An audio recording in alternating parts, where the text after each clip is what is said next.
हिमाचल प्रदेश में मतदान शुरू हो गया है। इस वक्त की बड़ी खबर, बड़ा अपडेट आपके लिए, सीधी इलेक्शन ब्रेकिंग। हिमाचल प्रदेश में वोटिंग शुरू हो गई है, मतदान की प्रक्रिया शुरू हो गई है और सभी 68 सीटों पर पोलिंग स्टेशन मतदाताओं के लिए खुल गए हैं। मतदाता पहले से ही कतारबद्ध हो गए थे। जैसे ही 8 बजे हैं, पोलिंग की प्रक्रिया, मतदान की प्रक्रिया शुरू हो गई है और ये पहली तस्वीरें इस वक्त आप सीधी एक्सक्लूसिव इस वक्त जी न्यूज पर देख रहे हैं। मतदाता अलग अलग पोलिंग स्टेशन पर पहले से ही गए थे, कतार में लग गए थे और जैसे ही 8 बजे हैं, पहला वोट डालने के लिए सब में होड़ थी कि सबसे पहले मतदान कौन करेगा और यह प्रतिस्पर्धा बहुत ही अच्छी है। ये भावना बहुत ही अच्छी है कि सबसे पहले हम मतदान करेंगे। इससे पहले कि वोटिंग का समय शुरू हो, मतदाता वहां पर पहले से मौजूद थे और जैसे ही 8 बजे हैं, जो पोलिंग अधिकारी थे उन्होंने मतदान की प्रक्रिया शुरू करवाई है और जैसा कि वेरिफिकेशन मतदाताओं का होता है, वोटर ये सब घर से ही हैंडीक्राफ्ट का बिजनेस करके हर महीने लाखों कमाते हैं। आपको भी ये करना है, इनसे सीखना है तो फ्रीडम ऐप को अभी डाउनलोड कीजिए। लिस्ट में उनका नाम देखा जाता है, उनकी वोटर आईडी देखी जाती है और इसके बाद उन्हें वोट देने के लिए जो पीठासीन अधिकारी हैं वो आगे बढ़ाते हैं, जिसके बाद ईवीएम का बटन दबाकर मतदाता अपने लिए नए उम्मीदवार और नई सरकार का चुनाव करने के लिए आगे बढ़ते हैं। तो इस तरह की ये जो तस्वीरें हैं वो भी आपके सामने हैं। सभी 68 सीटों पर मतदान शुरू हो गया है। इस वक्त की बड़ी खबर।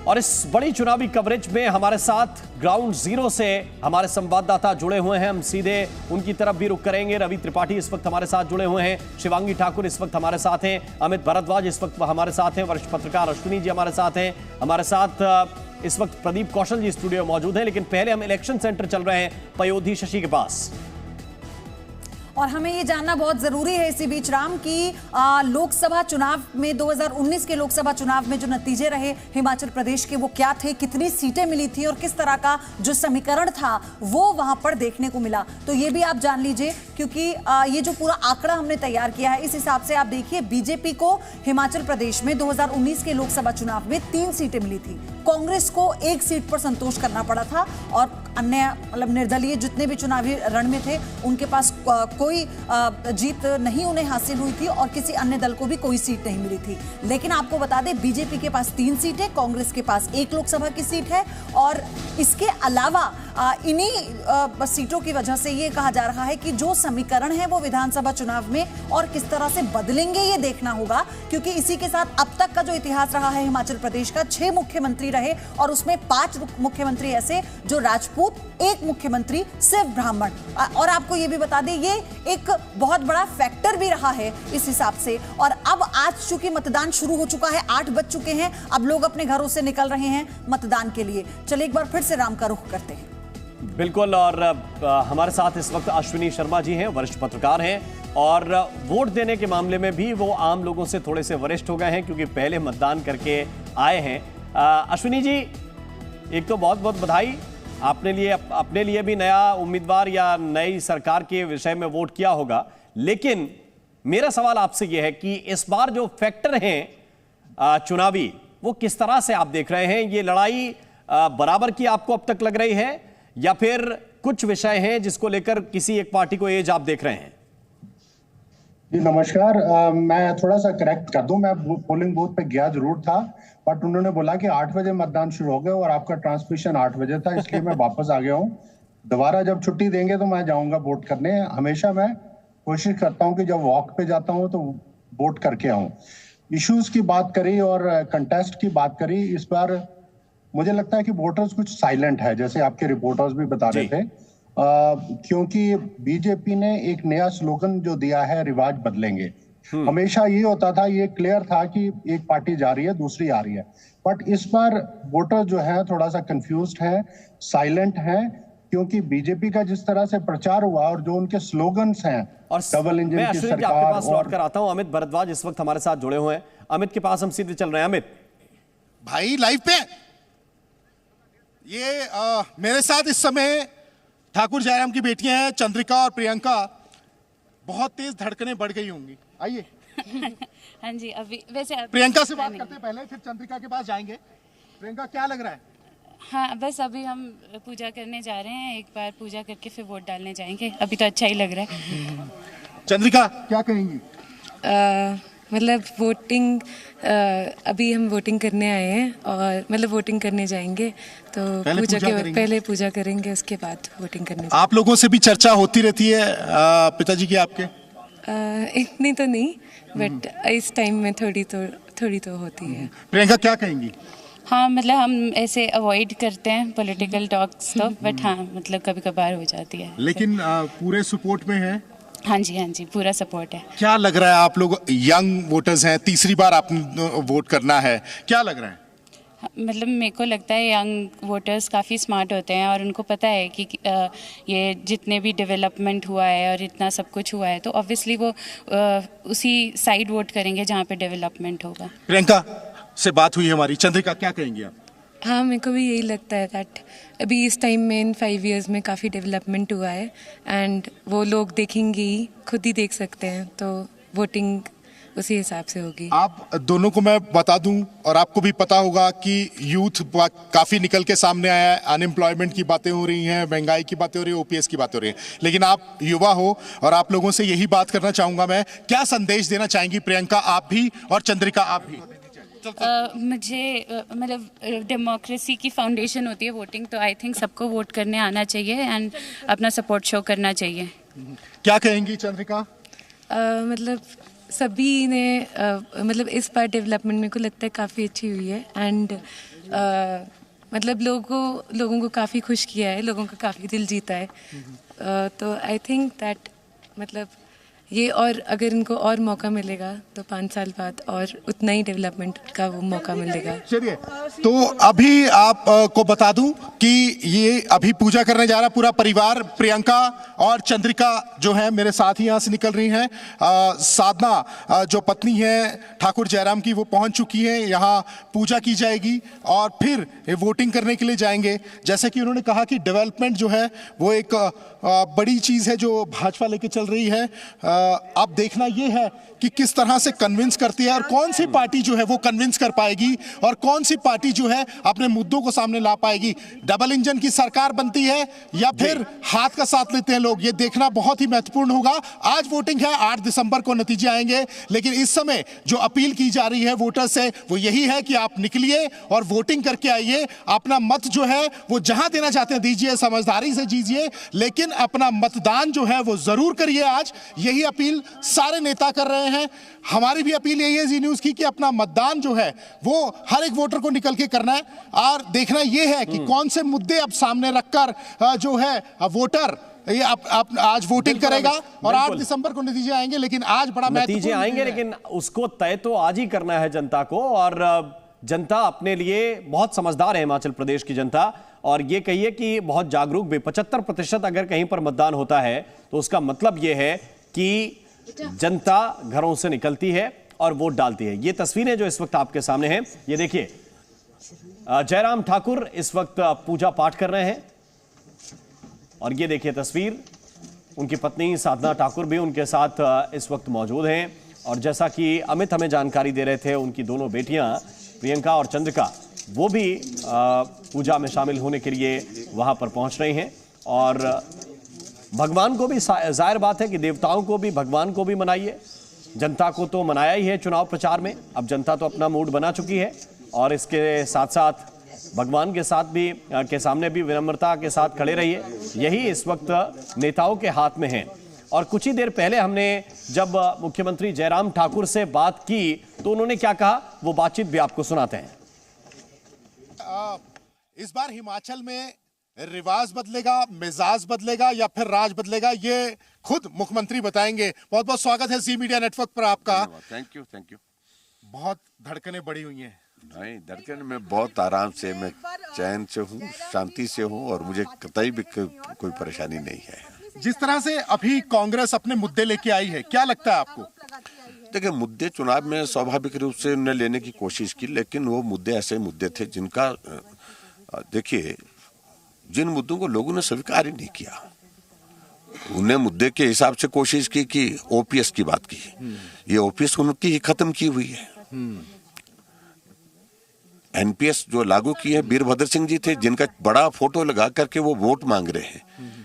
उनका ही कंट्रीब्यूशन, उनकी ही देन है कि हिमाचल के कर्मचारियों को ये दिन देखना पड़ रहा है। कर्मचारियों को इस बात को सोचना चाहिए। और मेरा उनसे विनम्र आग्रह है, अगर इसको मानते कि उनसे गलती हुई तो 2012 में वही वीरभद्र सिंह जी फिर मुख्यमंत्री बने तो उस वक्त कोई करेक्शन करते, उस वक्त उसको ओपीएस को लागू करते। आज 20 वर्षों के बाद कह रहे हैं बात, और हमारी संवेदना है कर्मचारियों के साथ। हम निश्चित रूप से अच्छा उसमें सोचते हैं कि उनके लिए बेहतर क्या हो सकता है। हर आदमी के भविष्य सुरक्षित होना चाहिए, हमारा भी मानना है। लेकिन फिर भी उसके बावजूद हमें दोष मत दें। दोषी अगर ओपीएस को खत्म करने के लिए है तो वो कांग्रेस की सरकार। सर, महंगाई एक मुद्दा है, अनएम्प्लॉयमेंट एक मुद्दा है। हालांकि सरकार के लिए पूरी कोशिश कर रहे हैं और जो है इस क्षेत्र से, इस राज्य से जो है वो हम मिटा देंगे, लेकिन अभी भी लोग इस मुद्दे को लेकर सामने आ रहे हैं। हालांकि कांग्रेस लोगों के मुद्दे को सामने लेके आ रही है, वो क्या कहेंगे उस पर सर? देखिए, ये दो इश्यूज ऐसे हैं जो हर चुनाव में मुद्दे होते हैं, चाहे प्रदेश का है चुनाव, चाहे वो देश का चुनाव है। तो इसलिए कोई नई चीज नहीं है, लेकिन फिर भी उसके बावजूद भी मुझे इस बात को लेकर के खुशी है कि भारत की इकोनॉमी जिस तरह से ग्रो हुई है और उस तरह से हम देखें तो आने वाले समय में बहुत जो efforts prime minister Narendra Modi ji कर रहे हैं, निश्चित रूप से महंगाई पर भी काफी हद तक जो है वो कंट्रोल होने वाला हुआ भी है, लेकिन आने वाले समय में और उम्मीद कर रहे हैं। अभी क्या हुआ कि जब हम इस राज्य में आए थे तो बड़ा लग रहा था कि ये चलो ठीक है, अभी ऐसे चल रही है सरकार, बड़ी मजबूत है। लेकिन जब से टिकट का बंटवारा हुआ उसके बाद अचानक से चीजें बदलनी शुरू हुई। बड़े सारे जो लोग हैं वो छोड़ के अपने अपने बागी लोग जो हैं वो खड़े हो गए पार्टी के। बड़ी कोशिश की सब लोगों ने मनाने की, आपने भी कोशिश की, बड़े बड़े नेताओं ने। क्या लग रहा है अभी? देखिए, बागी चुनाव में खड़े होते हैं, हर बार होते हैं, अब की बार भी खड़े हैं। लेकिन मेरा ये मानना है कि जब कैंपेन हमारी उठी है, जब आगे बढ़े हैं, तो उसमें एक चीज को आप लोगों ने देखा होगा कि फोकस फिर वही आया। नरेंद्र मोदी जी का नेतृत्व देश के लिए, डबल इंजन की सरकार प्रदेश के लिए ये आवश्यक है। और ऐसे में वो जो इंडिपेंडेंट का अगर खड़े भी हैं तो उनकी ओर बहुत ज्यादा तरजीह लोगों ने दी नहीं है, ध्यान नहीं दिया है। कई नेता इग्नोर भी हुए, बड़े नेता, लेकिन उन्होंने कहा नहीं हम पार्टी के लिए काम कर रहे हैं। आपको लगा क्या अंदर से, क्योंकि चीजें आपने भापी, आपकी पूरी एक रिपोर्ट गई और फिर जो है टिकटों का जो है वो वितरण हुआ, बंटवारा हुआ, आपको लगा कि वो लोग इग्नोर हो गए? नहीं, देखो ऐसा भी नहीं है, इग्नोर होने की बात नहीं है। ऐसे लोगों के साथ जिन सीनियर लोगों ने काम किया है उनके बारे में पार्टी अच्छा सोचती है। अगर टिकट मिलना उनके लिए संभव नहीं हो पाया अब की बात, तो निश्चित रूप से अगले समय में बहुत सारी चीजें उनके लिए हो सकती हैं। क्या स्ट्रेटेजी रहेगी जयराम जी, अभी अगर आपकी सरकार बनती है तो क्या स्ट्रेटेजी रहेगी? किस तरह राज्य को आगे लेके जाएंगे? देखिए, हम फोकस होकर के हिमाचल के डेवलपमेंट के जो प्लान्स किए हैं हमने, जिसके लिए हमको समय कम मिल पाया कोविड के कारण, कहने को 5 वर्ष लेकिन सही मायने में काम करने का वक्त तो हमको 3 वर्ष मिला है। तो ऐसे में फोकस होकर के काम करेंगे, फोकस होकर के आगे बढ़ेंगे। जो हमारे माइंड में जो प्लान्स हैं हिमाचल के लिए, जिनको हम पूरा नहीं कर पाए हैं इस कार्यकाल में, तो उनको आगे बढ़ाएंगे। जो आपके विपक्ष में है, जो मुद्दे लेकर वो आ रहे हैं, क्या वो मुद्दे उनके पास रहेंगे कि नहीं रहेंगे? फिर उनके पास कोई मुद्दा नहीं, आज की तारीख में भी कोई मुद्दा नहीं। तो जयराम ठाकुर कह रहे हैं कि विपक्ष के पास कोई खास मुद्दा है नहीं, उस पर फोकस जनता कर नहीं रही है। डबल इंजन की सरकार की दिशा में जरूर जनता सोच रही है और उसका फायदा हमें मिलेगा। हमने हिमाचल प्रदेश के मुख्यमंत्री जयराम ठाकुर की पत्नी साधना ठाकुर से भी बात की और उन्होंने पूरी उम्मीद जताई कि बीजेपी ही जीतेगी। साधना ठाकुर ने सूर्य को नमस्कार भी किया। डॉक्टर साधना से भी बात करना चाहता हूं। मैंने आपके पति से पूछा, जयराम जी से, कि धड़कने बड़े, बोले नहीं मैं बिल्कुल शांत हूं। क्या लग रहा है आपको? हाँ, नहीं, ये बिल्कुल शांत। सूर्य नमस्कार करके आई हैं आप? हाँ, सूर्य को प्रणाम करके आई हूँ। ये मेरा डेली का रूटीन है। आज हमारे लिए एक निश्चित रूप से एक स्पेशल दिन है, और क्योंकि ये 7वीं बार इस क्षेत्र से कॉन्टेस्ट करने वाले हैं और और विशेष ऐसा भी है कि इस बार प्रदेश का सारी चुनाव की जिम्मेदारी के साथ आज पूरा 3 महीनों का एक लंबा प्रवास करने के बाद हम आज एक अपना एक स्पेशल डे को मनाने जा रहे हैं। और एक मतदान हम सबके लिए बहुत ज़रूरी है, क्योंकि ये हर व्यक्ति का कर्तव्य है कि हमें देश को और समाज को आगे ले जाना है, तो हमारा एक एक मत बहुत इम्पोर्टेंट। डॉक्टर साहब, आपसे ज़रूर जिक्र होता रहा होगा क्योंकि आप हमेशा साथ रही हैं। उनको लग रहा होगा कि यार यहाँ दिक्कत आ रही है, वहाँ दिक्कत आ रही है, आपसे बड़ी सारी चीज़ें डिस्कस होती होंगी। तो किस तरह से आपने पूरी ये स्ट्रैटेजी बनाई, किस तरह से आपने उनको कूल डाउन किया और उन्होंने बोला कि नहीं नहीं हम सब सेटल कर लेंगे? नहीं, बहुत ज़्यादा पॉलिटिकल इश्यूज तो मेरे से डिस्कस नहीं होते हैं, क्योंकि मैं बहुत राजनीति में इन्वॉल्व नहीं होती हूँ। पर ठीक है, जब परेशान होते हैं तो पत्नी होने के नाते समझ आता है, तो वो जो मॉरल सपोर्ट एक देना चाहिए, जो हर परिवार देता है, उसी तरह से मैं भी देती हूँ। ये कोई बहुत बड़ा काम नहीं है, पर ठीक है, जिम्मेदारी वाला काम था। 3 महीने तक इनको एक अंदर से एक ताकत, मजबूती मिले, जो एक परिवार के रूप में जो हमें देनी चाहिए, वो निश्चित रूप से देने की कोशिश की है। आपसे भी ये सवाल मैं पूछता हूँ जो जयराम जी से पूछा कि इतने मुद्दे हैं, कांग्रेस मुद्दे लेके आ रही है, आपको लग रहा है कि आप भी साथ में ही रही हैं, डिस्कस भी होता होगा? जैसे उन्होंने कहा कि थोड़ा बहुत लोग परेशान करने की कोशिश करते हैं, आपसे डिस्कशन होता है, तो आपको लग रहा है कि मुद्दे हैं उन लोगों के पास? मैं पॉलिटिकल उस पे बात पे बहुत ज़्यादा बात नहीं करना चाहूँगी। और ईश्वर, वोटर ही बता दीजिए आप तो। एज ए वोटर तो मैं बोलूँगी कोई मुद्दे नहीं है, कोई मुद्दे नहीं। तो ये डॉक्टर साधना है, उनसे बात की। जयराम ठाकुर से हमने बात की, हालांकि वो कह रहे हैं कि कांग्रेस के पास कोई मुद्दे नहीं है और कांग्रेस अपने तरीके से जो है वो रिवाज बदलना चाहती है, मिजाज बदलना चाहती है। भाजपा अपने तरीके से रिवाज बदलना चाहती है और लोगों का मिजाज बदलना चाहती है। अब देखना क्या है कि अब आज जो वोटिंग होगी उसमें कौन कितना कन्विंसिंग पावर से आएगा और कौन जो है वो यहां सरकार बनाएगा। तो आपने सुना मुख्यमंत्री को भी और मुख्यमंत्री की पत्नी को भी, दोनों विश्वास जता रहे हैं कि सरकार में वापस आएंगे। लेकिन हिमाचल प्रदेश का नंबर गेम क्या कहता है और जनता के दिमाग में क्या चल रहा है, वो मुद्दे कौन से हैं, सीधे रुक कर रहे हैं इलेक्शन सेंटर पयोधी के पास।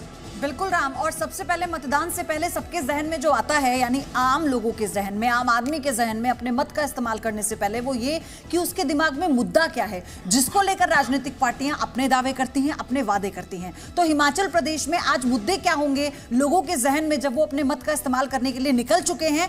तो महंगाई एक बहुत बड़ा मुद्दा है जो उनके जहन में होगा। ये आपको ये भी बता दें, इसी के साथ कई ऐसे मुद्दे हैं जिनको लेकर आरोप प्रत्यारोप भी राजनीतिक पार्टियों में हमने खूब देखा। लेकिन फिलहाल आपको बताएं, महंगाई एक ऐसा मुद्दा है जिसे लेकर कांग्रेस लगातार बीजेपी पर हमलावर रही है। इसी के साथ बेरोजगारी को लेकर आपको बता दें कि अग्निवीरों पॉलिसी को लेकर भी जो बहुत ज्यादा आक्रोश था हिमाचल प्रदेश में वो देखने को मिला। लेकिन इसको कैसे रोजगार से जोड़कर बीजेपी ने अपना एक मैसेज पहुंचाया है और वो इसमें कितनी सफल होती है ये देखना होगा। इसी के साथ ओल्ड पेंशन स्कीम, जिसमें बीजेपी ने अपने वादे किए हैं और कांग्रेस से कहती है कि इसको लेकर वो एक कमीशन भी बनाएगी जिसमें ये देखा जाए कि इसमें किसी तरह का कोई बदलाव ना हो और जितने भी जो पेंशन धारक हैं उन्हें किसी भी तरह का कोई भी कॉम्प्रोमाइज ना करना पड़े। शिक्षा व्यवस्था, आप देखिए कि 2 भागों में पूरा हिमाचल प्रदेश बटा हुआ है, अपर और लोअर। और सबसे बड़ी बात यह है, पहाड़ी क्षेत्र जिसे अपर हिमाचल प्रदेश कहा जाता है, वहां पर शिक्षा का एक बड़ा मुद्दा रहा है। इसी को लेकर कई वादे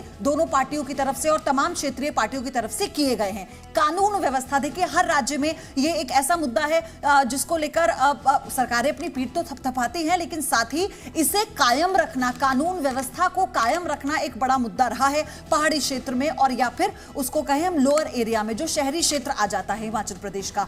भ्रष्टाचार, इसे लेकर संगीन आरोप कांग्रेस और बीजेपी दोनों ही एक दूसरे पर लगाती रही हैं और इसी बात को अपने मैनिफेस्टो में दोनों पार्टीज ने शामिल किया। और बीजेपी ने यह कहा है कि भ्रष्टाचार मुक्त, यानी भ्रष्टाचार पर जीरो टॉलरेंस पॉलिसी जो बीजेपी की रही है वही हिमाचल प्रदेश में भी रहेगी, क्योंकि इस बार बदलाव नहीं होगा और इस बार वो होगा जो अभी तक के हिमाचल प्रदेश के इतिहास में नहीं हुआ, यानी उत्तराखंड का उदाहरण बीजेपी लगातार देती रही है। इसी के साथ आउटसोर्स कर्मचारी, कर्मचारी, ये एक ऐसा मुद्दा रहा है। देखिए, हिमाचल प्रदेश जो कि पहाड़ी क्षेत्र है, पूरी तरह से राज्य है, यहां पर पलायन भी हुआ है। पलायन किस लिए? रोजगार को लेकर। और अब आउटसोर्स कर्मचारी की बात जब आती है तो इसे लेकर भी खूब सारे जो राजनीति है वो इस पर हुई है। तो ये तमाम ऐसे मुद्दे हैं जिन्हें लेकर आज जो हिमाचल प्रदेश की जनता है वो निकलेगी अपने घरों से। उनके जहन में यही मुद्दे होंगे जिस पर लेकर राजनीतिक पार्टियों ने भी उनसे खूब वादे किए हैं। ये सब घर से ही हैंडीक्राफ्ट का बिजनेस करके हर महीने लाखों कमाते हैं।